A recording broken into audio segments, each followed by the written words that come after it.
Welcome back, friends. In this video we will see that in Microsoft Word how you can generate random or dummy text.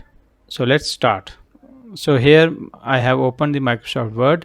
In Microsoft Word there are two ways through which you can generate random or dummy text. The first method is that in Microsoft Word you press equal sign and then type LOREM, lorem, and then bracket start, and in this bracket you have to specify how many paragraph you want to generate. For example, I want to generate 4 paragraphs, and then comma, and after that you have to specify how many sentences you want in one paragraph. So for instance, if I just press 6 and then close the bracket, and after that just press enter key.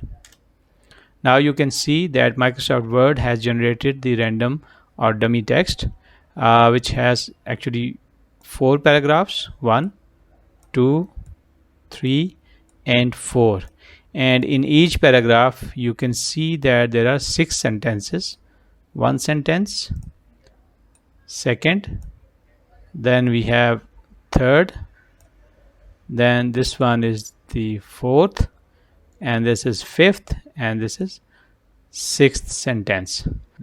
As you can see, some sentences are longer sentences and some are shorter.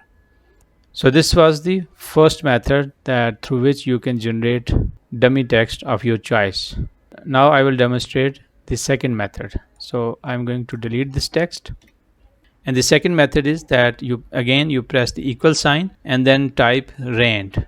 Rand is for random, and then start the bracket, and again you have to specify a number of paragraphs. For example, we want 3 paragraphs, and in each paragraph, for example, we want 4 sentences, and then close the bracket and then press enter key. So now you can see we have generated the random text in which we have 3 paragraphs, first, second, and third, and in each paragraph has 4 sentences. So this is the first one, and this is the second sentence within the paragraph, and this is the third sentence, and this is the fourth sentence in the paragraph. So this is how you can generate random or dummy text in Microsoft Word. I hope you find this video helpful. If you do, please subscribe to our channel and hit the like button. Thank you for watching.